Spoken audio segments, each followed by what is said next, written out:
right, everybody. I am here with Clark Seipt from the Community Coalition for Haiti, and we have been supporting the Community Coalition for Haiti for a year or so, year and a half, something like.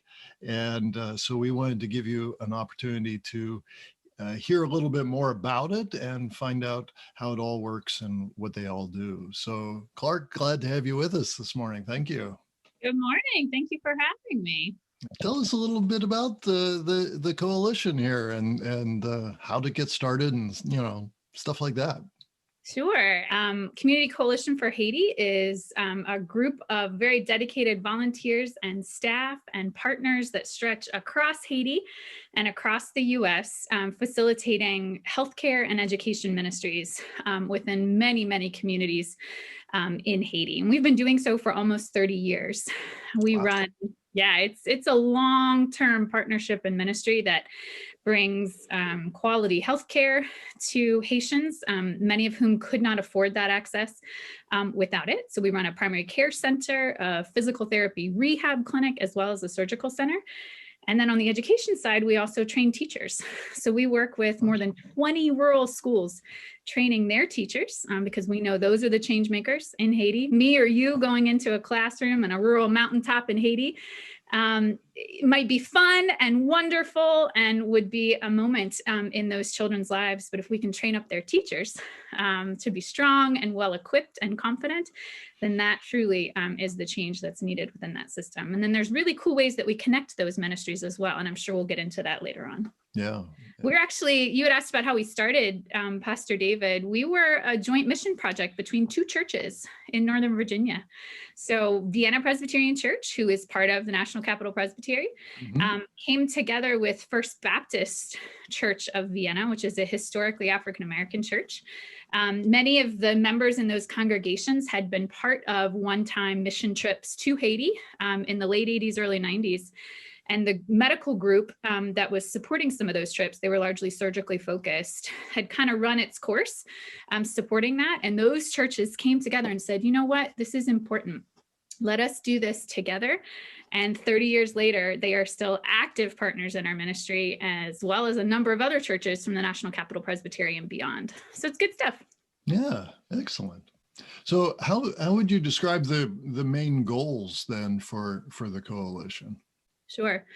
So I've touched on them just a little bit. When you think about healthcare, really, we believe that everyone deserves access to care, but not just care. We believe that everyone deserves access to quality care. You know, there are only 6 doctors for every 10,000 people in Haiti. Wow. Yes. Wow. And most of those doctors, as you can imagine, are concentrated in urban areas. Mm-hmm. Right? Haiti is a very mountainous nation. And so access, particularly for rural communities, is at times non-existent, right?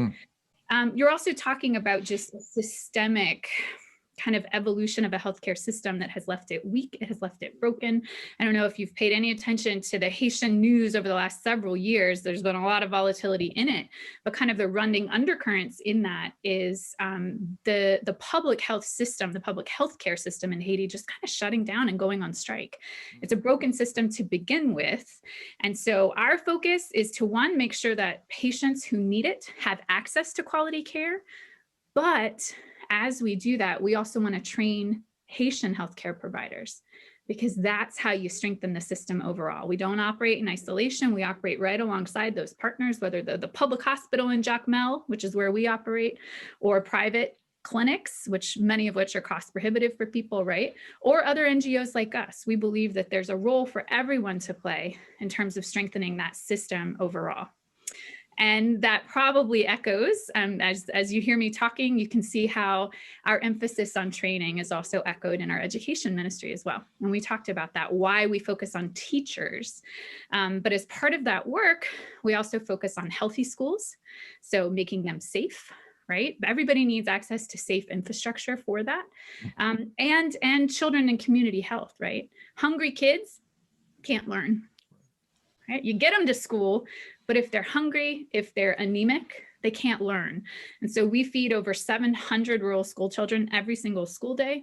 We take healthcare directly to those schools through a school-based clinics initiative that also includes a huge emphasis on health education in those schools and out in the communities.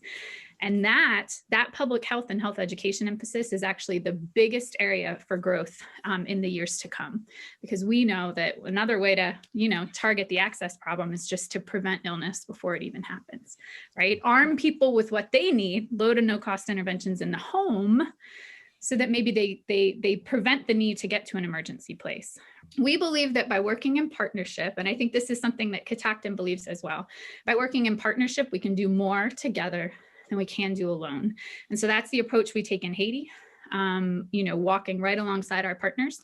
We don't want to do anything that Haitians could do for themselves. We want to make sure that we are building capacity, building leadership, because Haiti needs its people, Haitian men, women, and children, to be the change makers for the future. And then that's how we operate in the States as well, walking alongside partners like you and other churches, like civic groups, through healthcare offices, through schools, and many others, because that's where the power of collaboration comes. Even if we approach a day in the future, right, years from now, where CCH has either worked itself out of a job, right? Yeah. Right? Which honestly is part of the ideal goal, right? Absolutely. Or, can't exist for one reason or another. If we've done our job in training Haitian medical professionals and training Haitian educators, that change, that skill set, that strength stays in the system and will be perpetuated moving forward. How did you get involved with the coalition then? So I worked in Africa, all across Africa and Southeast Asia for 10 years. Before that, I was working in Argentina and the Dominican Republic. I'm an environmental scientist by training, okay. Rocks, actually, so geology. And then I kind of took that and environmental management into the climate change world. And that's where I lived for about 15 years. Ever since I was a small child, though, I knew I wanted to work internationally. The mission field has always been, that had this pull for me, right? And so about 5 years ago, I was running really good, strong, long-term programs in Africa, and I was largely working within universities. And I could tell you how people's lives were being changed by the work that we were doing, right? I was working with young scientists that don't typically have a seat at the table, right?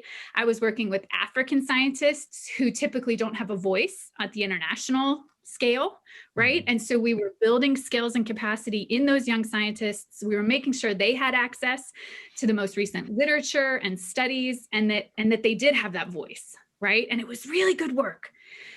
But I also just started to feel this nudge that I wanted to be working much more directly on the ground. I wanted to be putting food into hungry bellies.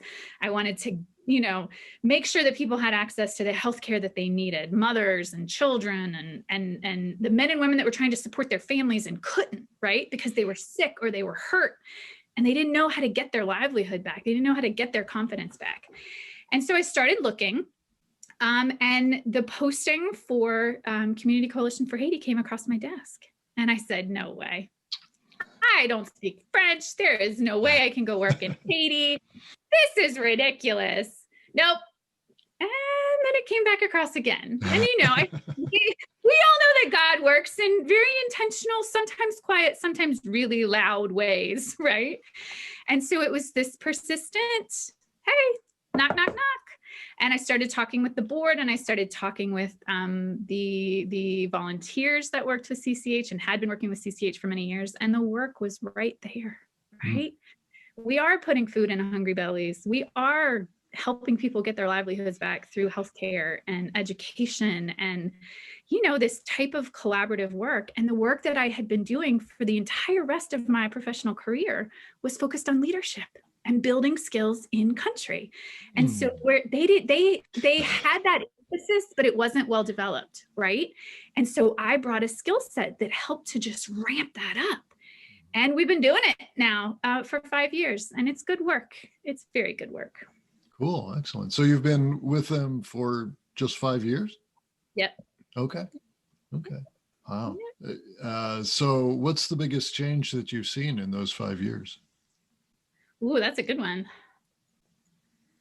I have seen our in-country team, right? So we have an in-country director who's amazing. I hope you get to meet him one day. He leads a team of these men and women in Haiti who I said before are just so dedicated to this mission. And the biggest change that I have seen over the last 5 years is we transitioned from an organization that was highly reliant on volunteer teams coming down, right? And there is such value in that. And I hope we get to that in this conversation, Pastor David, because there's such value in that. There's a richness in the ability to work together in that very tangible way. And the implications it has for when we come home, right?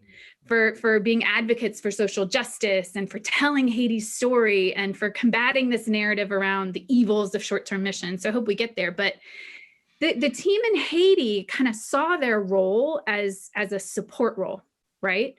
Where the work was led by those teams. And in the 5 years that we've spent working together, that team in Haiti has become they have become our primary hands and feet on the ground. Right? Yeah. They've always been in it and implementing it, but they have been equipped and empowered in ways that I just think are so illustrative of the values and the true mission that this group is aligned with, right? Mm-hmm. We want to equip and empower one another to lead, to achieve, and to inspire, right? And I'm just so impressed with them. And I think the last 18 months, which have been full of volatility and uncertainty, right? Has necessitated them to see their role differently. And so that shift in mindset, which only just makes this work more impactful. Yeah. You are a Presbyterian elder, and remember it's at St. Andrew, right? Yeah, right down the road. Yeah. Is there any connection between the coalition and the denomination, the Presbyterian Church USA, and its mission work? So in a couple of different ways, yes. So in terms of our presbytery, so the National Capital Presbytery of PCUSA, the Community Coalition for Haiti is named as a mission highlight partner by the Presbytery, and we are so honored to receive that recognition.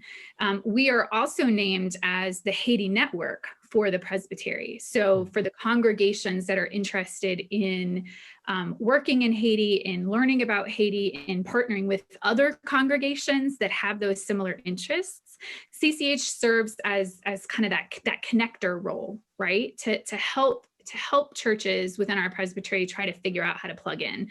And I don't know is your community familiar with Cindy Carell? She is the mission co-worker for Haiti that is commissioned by the PCUSA. Do you know Cindy at all? Oh, no. Okay. We've recently gotten connected with her just in the last 2 years, and she's phenomenal. She's just wonderful. And so I'll have her come in and run board retreats for my board, work with my staff to challenge us in ways that just help us to make those connections better. The last retreat that she ran for us, we dug into the root causes of poverty.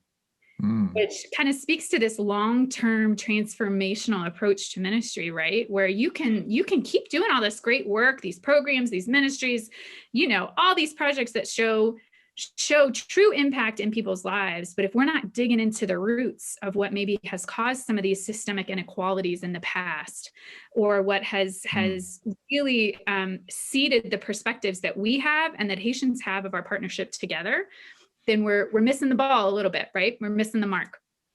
Well, we've recently signed on for the Matthew 25 initiative with the PCUSA, which focuses on community engagement, working against systemic racism and systemic poverty. It sounds a little bit like the work that you're doing. Well, maybe, right? Where we are, so at St. Andrew, we are entering into a Lenten series that's exploring, what I think the church is calling us to be as Matthew 25 congregation. So I'm really excited about it. When it comes to Haiti, you wouldn't think that maybe racism is the same sort of problem or challenge as it is here, right? Mhm. It's an island nation of 11 million people descended from slaves, right? That were actually the first country to secure their independence from slavery. Maybe in Haiti, you would refer to it as systemic classism. Maybe that would make more sense. But Haiti, like many other places around our globe, but I think Haiti's challenges in this respect are intensified in very real and hurtful ways. Haiti's one of those nations where you have a very, very small upper crust, right? The wealth in that nation sits in a very, very just teeny tiny percentage of the population. And then you have this large part of the population that just has very little access to any of the things that you and I might think of as simple human rights. I think the systemic inequalities that are presented by broken national systems, right? That's the thing with the solutions, right? So you can see this stark divide, whether it's access to wealth, access to healthcare, access to education, whatever it is, right? And that very clear divide presents a major issue there. But if you also don't have the systems in place, the infrastructure in place to help resolve that, then that divide just widens every single day and every single year. And that's what I think we face in Haiti. And that's where our emphasis on leadership and building strong Christian leadership for the future, I think that's how we really think of changing that, moving down the road. It's building up those systems, whatever they may be, with strong, trained leaders that can perpetuate that change moving forward. And it's having honest, clear conversations, building up those skills, which may seem so simplistic and so far from what you're talking about with the Matthew 25 church, but it's sometimes you got to start with simply naming the injustices, right? Naming them, putting them out on the table and going from there. Yeah. And I feel like that's what some of our work does. It helps people realize that this is not, these divides are not something that existed 200, 300 years ago, right? They exist right now. And it's not something that exists way around the globe in a place that you'll never be exposed to. Haiti's less than 1,000 miles from the States. You mentioned how your faith influenced getting into the position. How has your faith been affected by the work? Yeah. I mean, clearly it's been strengthened, right? I've was raised in the church. I am a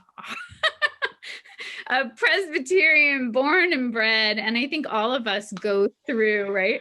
All of us in our lives go through that cycle where even if you're brought up in the church, right? You have to work hard and in very intentional and personal ways to develop your personal relationship with Christ.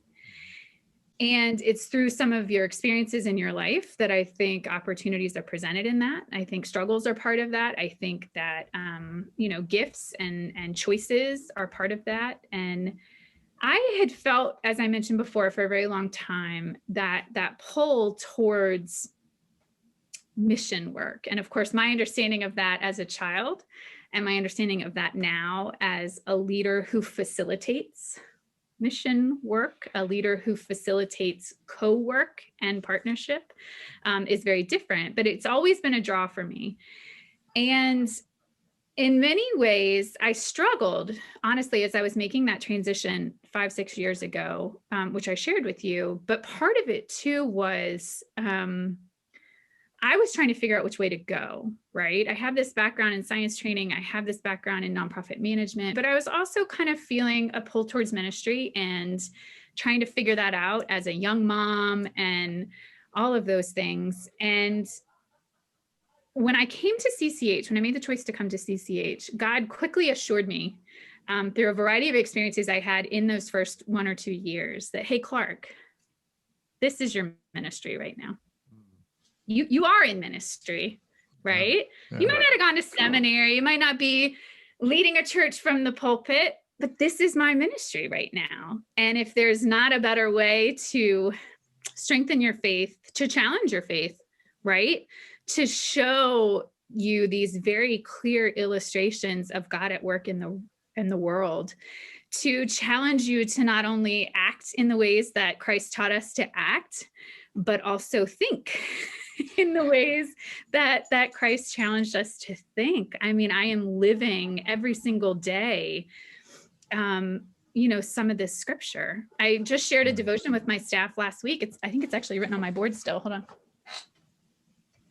Yeah, it's from Romans 15:5, where it talks about the attitude of mind, right? And that was like this thing for us a couple of weeks ago, was we're not only walking the walk and talking the talk, right?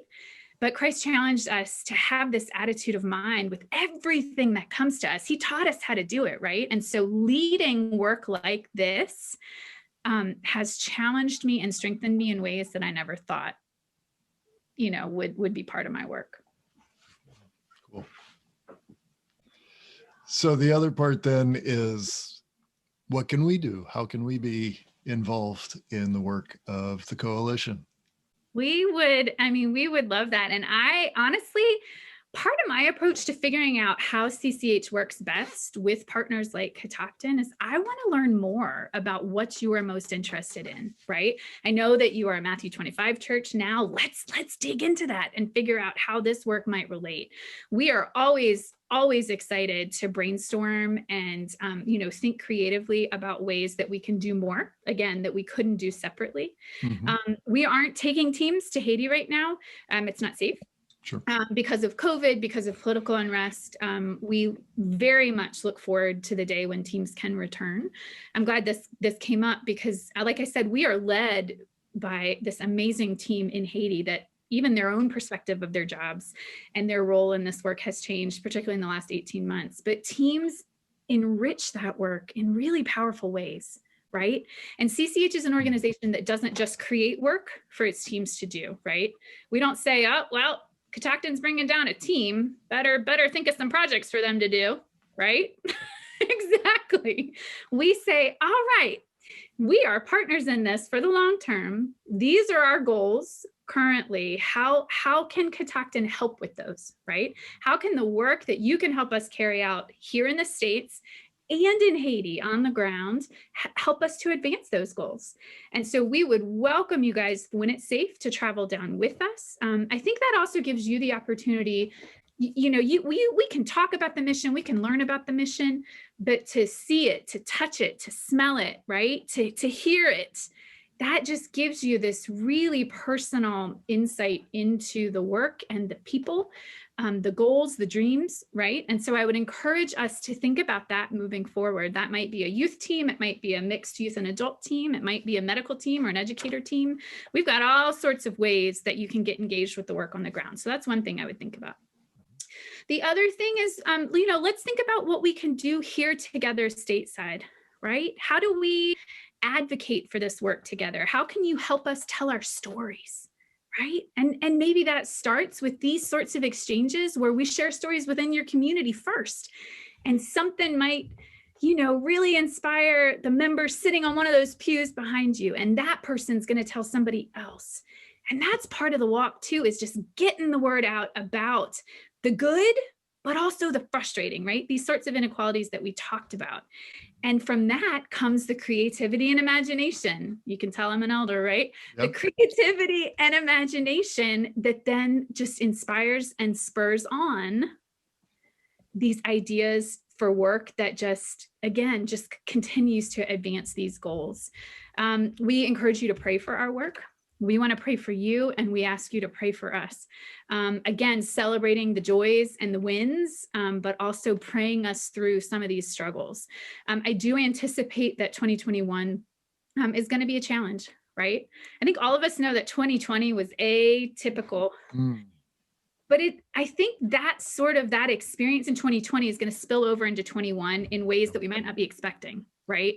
Whether it's because of just this inherent fatigue or an expectation that things are going to return to the same, to normal quickly, and the disappointment that comes on the other side of that, right?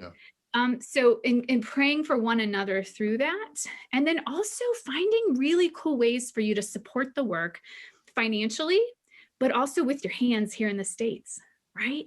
Like, do we put together, I'm completely brainstorming off the cuff, right? But, we work with Days for Girls in putting out reusable feminine hygiene kits for young women who are starting their cycles. And many of them, there's this high percentage of young women that drop out of school at that stage because they don't have access to what they need.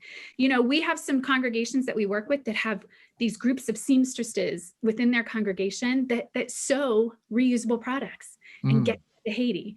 We've had other groups that have worked with their children's ministries, right, to talk about the importance of books, right? Or hand washing stations in the schools, and they incorporate some sort of project in their Bible school or their ongoing Christian ed on Sunday mornings, right? To work towards goals that the kids set. And as they work towards those goals, they learn about the mission all at the same time. We have people that hold parties, that tell the stories, that get people engaged, that help us make connections, And so I think there's many ways that you can work with us. There's many ways that we can work with you. And I would love the opportunity to explore that even further. Mm-hmm. That would be awesome. Any questions you'd have back for us? I've learned a lot about Catoctin through you, Pastor David, through talking with Connie, but I really would welcome the opportunity to meet more of you, to learn more about what your congregation is passionate about, the challenges that you see and the obstacles maybe ahead of you in terms of turning that passion into action. If there's any ways we can help with that. One of our big foci with our teams and with the partners that we work with is what role can we play as an organization, as a ministry, in preparing our teams, right, in healthy ways, in supporting them as they work with us. And then when it comes to trips, in equipping those teams to apply their experiences, to apply their lessons when they get home. And so, if there are specific obstacles or questions or frustrations that you've experienced to date and think would be relevant to a potential partnership, an expanded partnership with us, I would love to just dig into those with you. Right. And then also, particularly as you continue along your Matthew 25 journey, help me understand what you're focusing on. Help me understand how we may partner together in really powerful ways along that journey. I think I'll have more questions as we get to know those things better. But I'm one of those people that loves to just sit and get to know each other. And I firmly believe that it's out of those sorts of communal participatory experiences that some of the best opportunities emerge. And so I challenge us both and other members of your congregation to really be intentional around exploring that in the months and years to come. Absolutely. Well, thank you so much, Clark. It's been a delight to talk with you and to hear more about the Community Coalition for Haiti. We're really pleased to be able to support it. One of the reasons that we chose it was because of the emphasis on hunger and education, which are really important to our congregation, and healthcare, of course, and the fact that you're right here, so and got these Presbyterian roots. So that's right.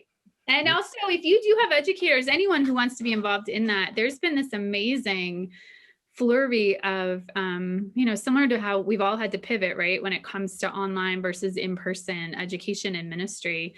Yeah. Our education team typically travels to Haiti 4 times per year. They stay two weeks at a time and work in the schools, providing training and mentorship to these teachers. They have converted 100% to a digital platform right now. Wow. Which is not an easy feat, right? Stateside or Haiti. And so we would welcome the opportunity to engage right now with some of your educators, retired educators, folks that are interested in education, to get engaged in that. We're developing lessons. The teachers are telling us what they want trained in. And then we're taking those lessons and putting them into a catalog that our Haiti staff are turning about and training others with. So I'd love to talk about that more moving forward as well. Yeah, because we have a lot of educators in our church. So, all right. Thank you, Clark, so much. It's been, as I said, it's a pleasure to talk with you. And I'm looking forward to all the things that God has in store for us. Absolutely. Thank you again.